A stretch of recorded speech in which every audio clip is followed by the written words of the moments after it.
Joining us on this very day that the opening ceremony is going on. As a matter of fact, I'm depriving him from watching the opening ceremony right now. Is two-time Olympic champion, four-time world champion, and many, many more in between. Christian Taylor, the triple jump. Thank you so much for joining us. So, how you feeling right now, considering you're not where you would like to be in Tokyo? Absolutely. No, thank you for having me, and thank you for taking the time to reach out, and hopefully we can spread some encouraging messages throughout our talk. But to be very honest, I'm very excited about the games getting started. It's been very challenging for the last 18 months, 2 years for us all. I'm hoping that this plants a seed of some form of normalcy that we can walk into, and I know it's something that we're all striving towards.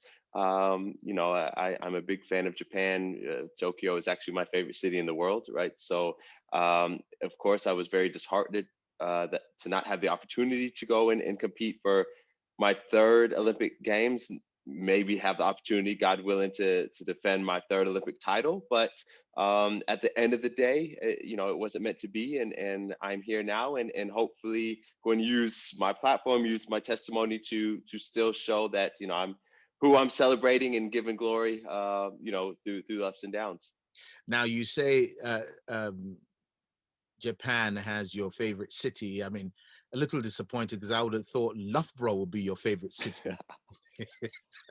Loughborough was definitely an interesting chapter in my life. It will always hold a special place, but yeah, no, this So, Loughborough does not have too much to offer if you're not at the uni. so I'm going to ask you about Loughborough slightly later on. You say, I mean, you're a competitor. You're many times Diamond League winner. You've done this for years, and there are some real poignant moments in your journey that hopefully you would share with us. Yet you say, sitting here where you are at home in Vienna, you were excited. How can you, as a competitive guy that you are, be excited when, I mean, your colleagues who they train 5 6 years for a moment like this would be depressed? What is it that informs your excitement?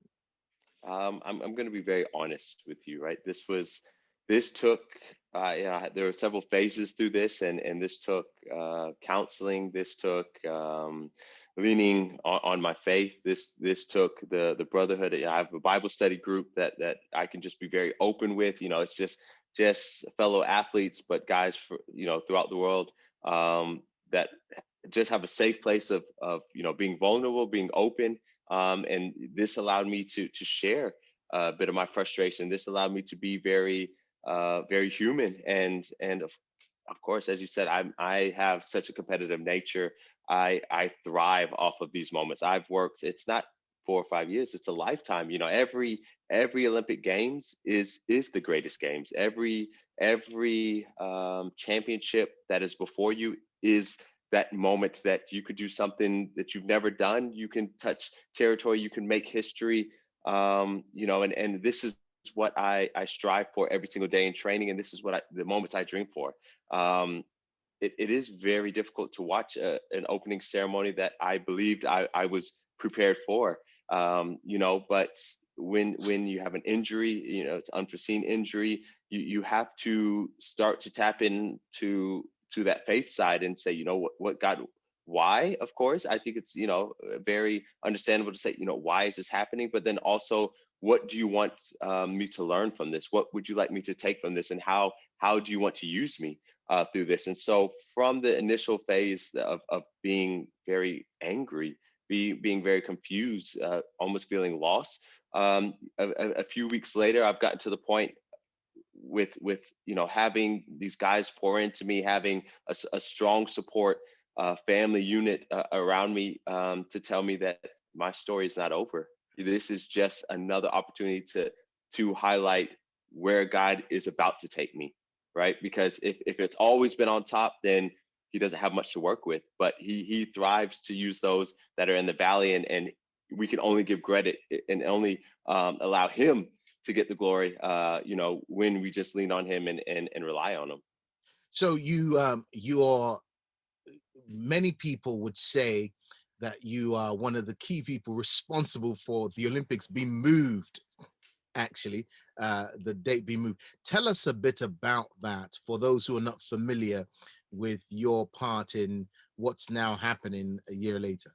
Absolutely. So in the end of 2019, I started up the Athletics Association, which is a players' union essentially for track and field athletes for athletics. So forgive me, prior to that, there there were no associations for athletes? No, there were no independent groups. We do have the Athletes Commission, which fall under the World Athletics or IAAF umbrella, but there were no independent parties for the athlete body. Wow. And this for me, 10 years in my professional career, I thought, how is this possible? Every professional league has a players union, yet athletics, is a global sport, is one of the leading sports in the Olympic spirit, has no independent representation. And so, at the end of 2019, from the back end of a poor decision made from World Athletics and Diamond League to remove some disciplines, I said enough is enough.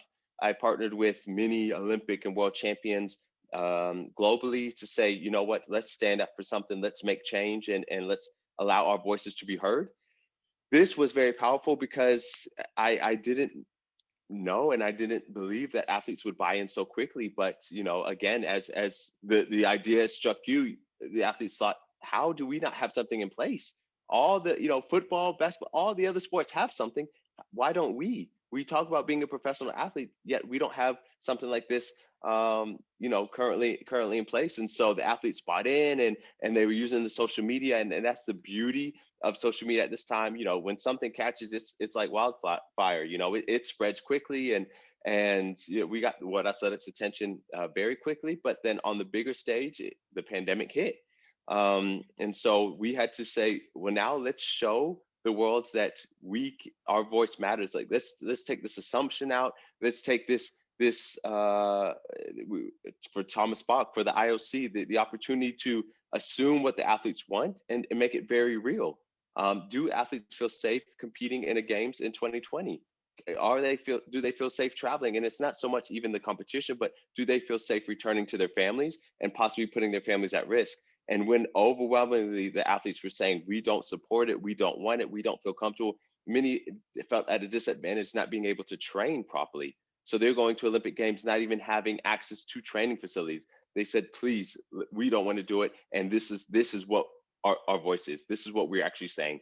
And so, we presented this to the IOC, and then, I would say a week later, the IOC, with other input, of course, it wasn't just us, but I believe that we were an influential factor in the decision.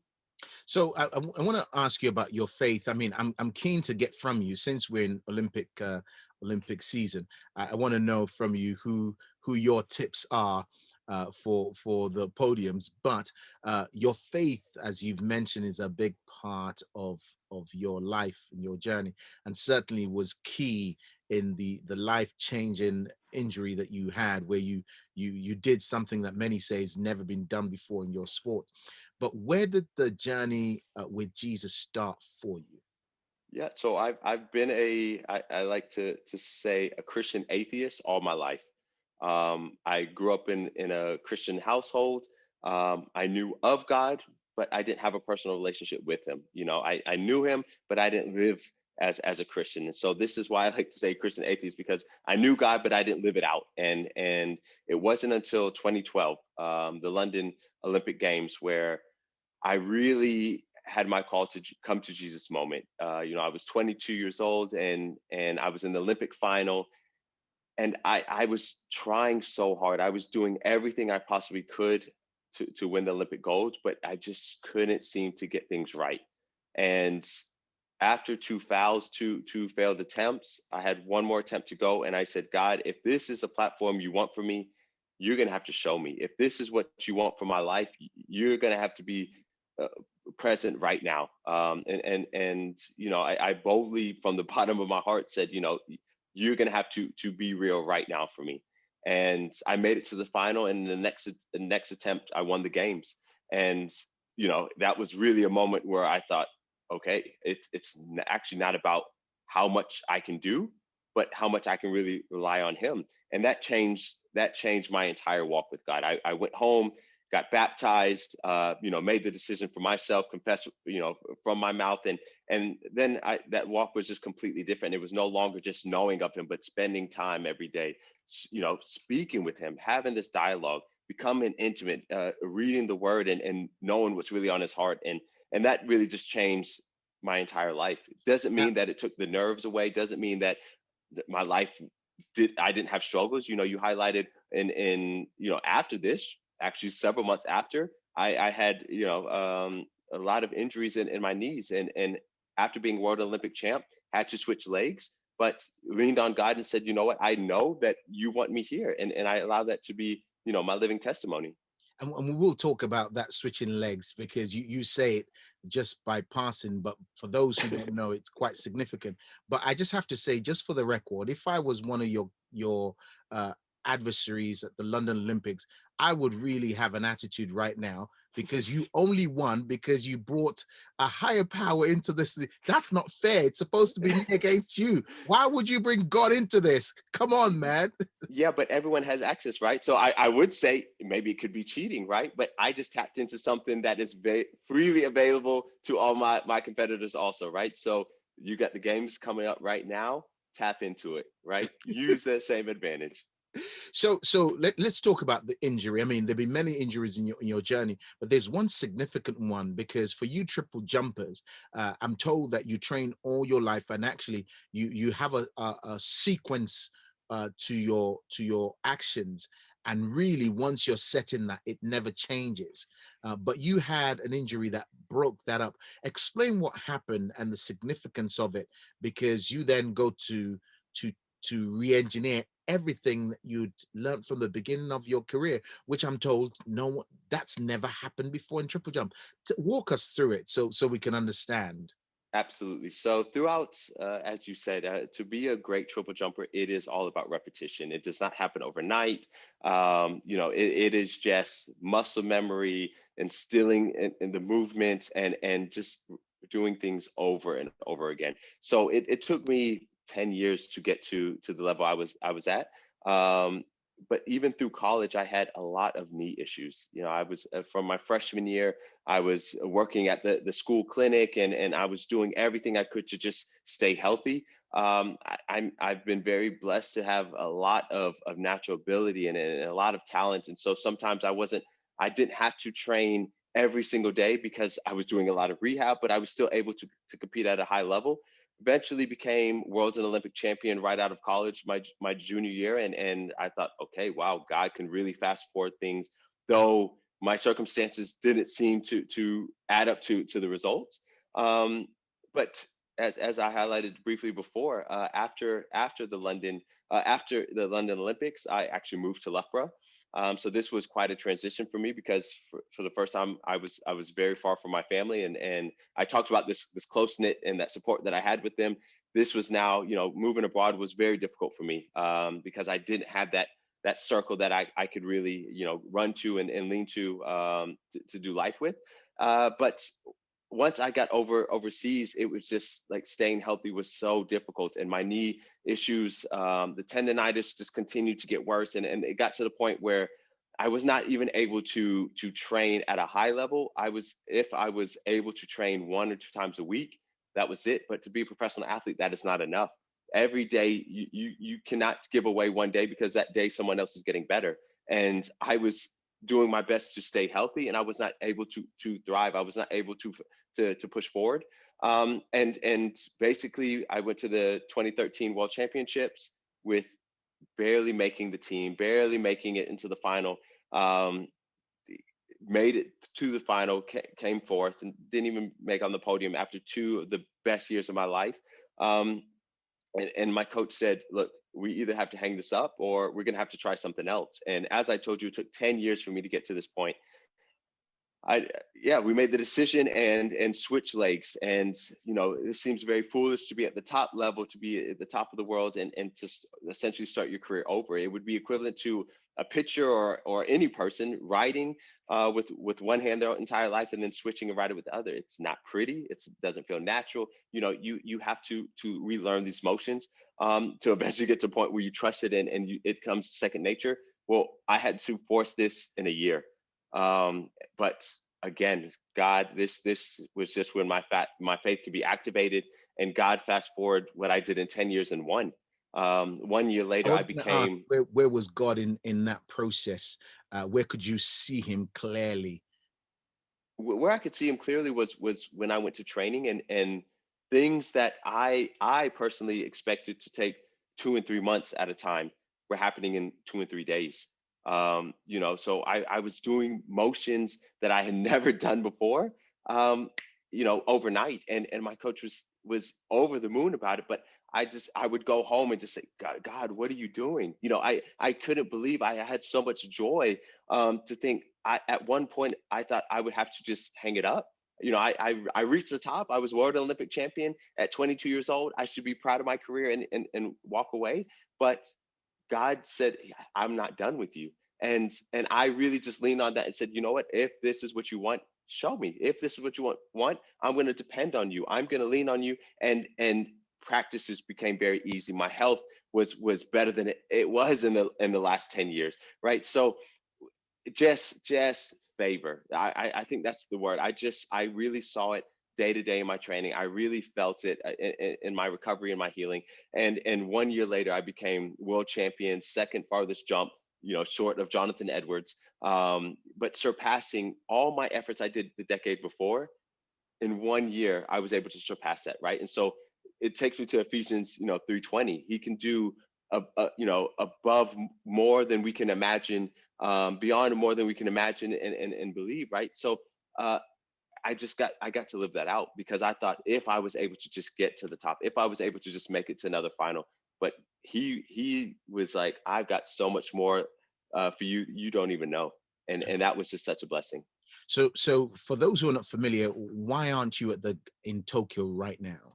Yeah, so believe it or not, 7 weeks ago, I ruptured my Achilles in my first competition. Uh, I was having difficulties in training, and thought, you know what, God's done this before. Don't even worry about it. It's part of being an athlete. And in my first competition, I took off, and something didn't feel right, and I immediately went to medical, and the doctor told me instantly my Achilles was torn. It was done.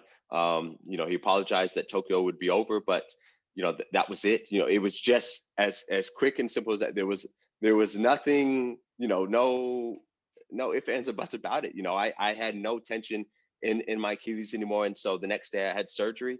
And that's it. I'm here now. But again, even with this, of course, I had my moments of frustration, of anger, of confusion. But every time I speak to someone, everyone asks me about the pain, ask me about physically, how am I doing? Am I in pain? Is the pain getting easier? And when I talk about favor, only the day after I had the surgery did I ever feel some discomfort. Outside of that, it has been unbelievable healing. 3 weeks ago, I went and got my MRIs, and the doctors were amazed. They were saying, we every recovery is different, but they just couldn't believe how the Achilles was healing, how I was walking, how I was training, and I just thought, God is not done with me yet. Now, what was some of the songs? I'm interested in songs that got you through those moments, as from surgery to now. Mm. Songs and scriptures. What was some of those that you feel free to share with us? Yeah, so I believe it's elevation worship, but they sing "Never Lost," and it talks about that God does not waste a battle, right? So even when the walls of Jericho came falling down, that these actually became the bridges to allow the people in, right? And I think about the walls that seem as if they're before me. But I know that if I keep worshiping, if I keep circling, if I keep leaning on God, that these walls will come down when I shout, and he's not gonna waste the position I'm in. And this is also why I'm using this time to give him glory, right? It's so easy when you're at the top to give him praise and to just say, God is good and give glory. But what about when you're in the valley, right? Like, though I walk through the shadow of death, I fear no evil. I fear nothing before me. What can man do against me? If I have God, you know, if God is for you, who could be against you, right? So I mean, when it comes to scripture, when it comes to songs, I tap into this because this is my fuel. This is my source. That's where my strength comes from. I'm building my house. My foundation is going to be on rock, and then that's ultimately God, because when the winds come, when the floods come, I'm not going to be moved. I really want to be like Jesus in the middle of the storm, and the boats are rocking, and those that were walking with him were freaking out, but Jesus was sleeping, right? And I want to be able to. I really envision every single day, envision myself just sleeping before him, maybe hearing the ruckus of the disciples, thinking, wake him up, wake him up. And I think, what are you guys doing? You guys know what he's capable of. Mm. Relax, right? And the last thing I would say is Job. And this is almost a note of just being careful what you pray for. I really want to all the listeners, be careful what you pray for, because if you pray for patience, God does not just give this to you. He gives you opportunities to grow in these areas, right? So he will test you if you pray for patience. He will test you, and you will say, why am I being pushed to the limit? But that is when that light should go off and say, okay, I should be patient in this moment. And the reason I say this is because on my business card, in my locker, I always had Job in there, and I said, I want to be like Job, that when everything looks wrong, when everything is taken away, I can be angry, I can be sad, but I know God is near. God still loves me. God will provide. And Job ended up getting double for his trouble. And I have this, and I love to tell people and preach about this. Yeah, have a Job heart, have a Job heart. But when this happened, I thought, God, what are you doing? God, I went to Olympics. You kept me all the way till a month before the trials. What are you doing? Right? Because I mean, the realities are my shoe contract will take a hit. So I'm taking a big financial hit.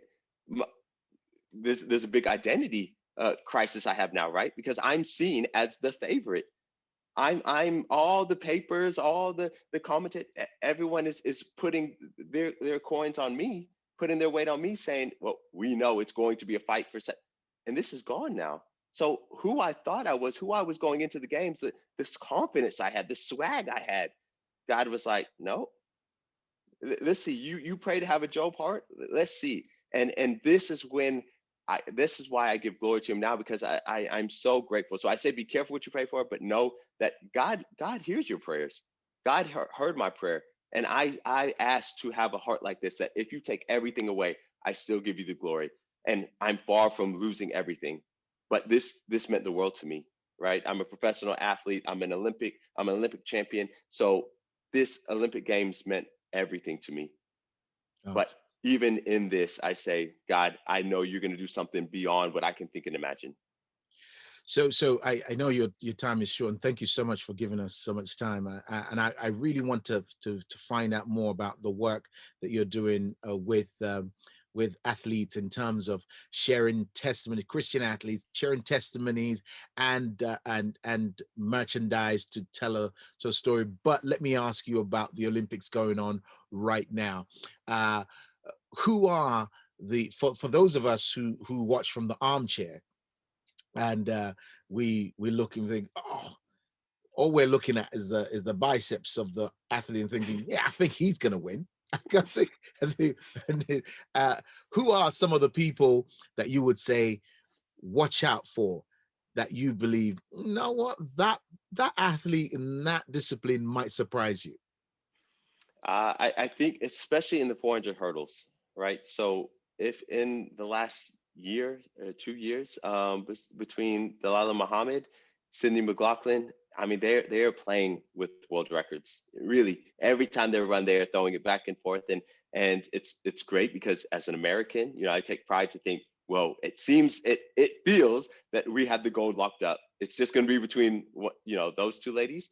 Um, but though Sydney has a lot of momentum, Delilah has stepped up every championship, and I think this is going to be, I can't say underdog, because again she's won in Doha, she's got great experience, but I think that the momentum seems to be in Sydney's corner right now, and I think Delilah is going to be able to sneak this one out. Another goat. I have to give credit to the greatest, Allison Felix, right? She's made the team, and a lot of people think maybe she just made it, but the thing that people have to realize is we as high performers do not strive to be our best at the trials. We strive to be our best at the championship, right? So she did what she needed to do to make the team.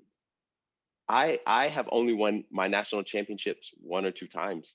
Though I'm four-time world champion, two-time Olympic, I've won the US championships one or two times. Wow. Because the thing is, I want to make the team. And after that, that is when the training comes together. That is when the weights come down. That is when the speed comes together.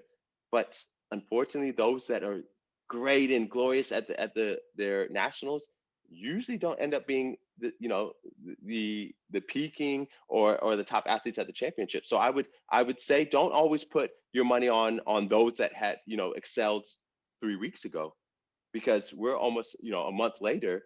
A lot can change in training, a lot can change in confidence, a lot. And for somebody like Allison, who is the most decorated, this doesn't just happen, right? So Right. if I don't give her the respect, if I don't give her the love of what she's earned, right? You can never count Allison out.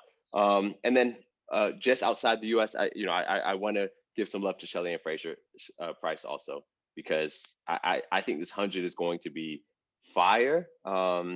So the We hundred, definitely. 100 for men and women is always the main. 100 for men is always the focus. Correct. So for 100 for men, who are you calling? You've already Wow. said 100 for women, Shirley. Yeah.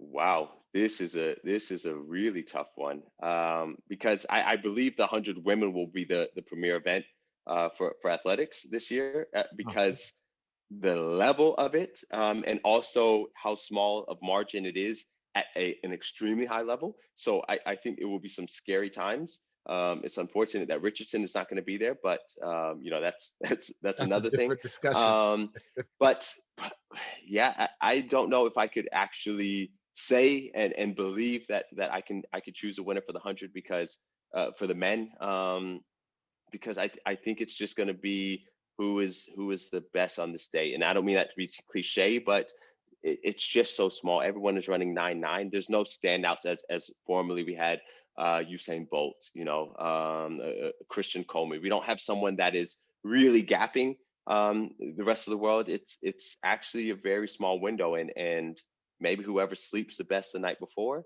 could actually end up being an Olympic champion. So the world records that you foresee um, uh, being broken in 400 hurdles, you say maybe, and Correct. Men and women. men. Wow, men and women. And Yes. any other world records that you think will tumble? Wow. To be honest, also the shot put. The men's shot. Ryan Krauser, he's already broken it already. But he's been on a hot streak, and if I know him and what he's doing with training, he's going to be amped up and ready to represent. So I think the shot put again, he can, and I believe he will break his own record. But I think when it comes to the world records really comfortably, I would say the men and women's 400 hurdles will be the events to watch, because there are two. Carson Warholm from Norway, and Rai Benjamin from the U.S. Have been neck and neck, and so I think when those two get on the track together, it's going to be hot. And then the triple jump, men's triple jump, Oof. who are you calling? Wow. That is a very tough one also, right? Because I've never had to think about that in the last decade without myself.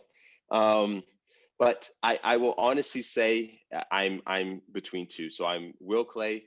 It's a former training partner of mine. We came through the college realm, professional realm. We've done everything together from US, and we've always gone one and two. And so for me, based off experience, he's going to have a lot in his corner. But I cannot discredit and take out Hugh Zongo from because again, now he can be, this is history in the making. He could be the first um, medal for his country, and he's also jumping phenomenally. So I think this is going to be very special. Now, what do you mentioned the impact on your economy of this injury, and there'll be Yes. other athletes like you who because of the pandemic have gone through such shaking and difficulties. What are the things that you feel maybe the IAAF haven't done enough of that they could do more of to support uh, athletes who, whether through injury or the pandemic, have gone through a real difficult time financially and with sponsors? Mm.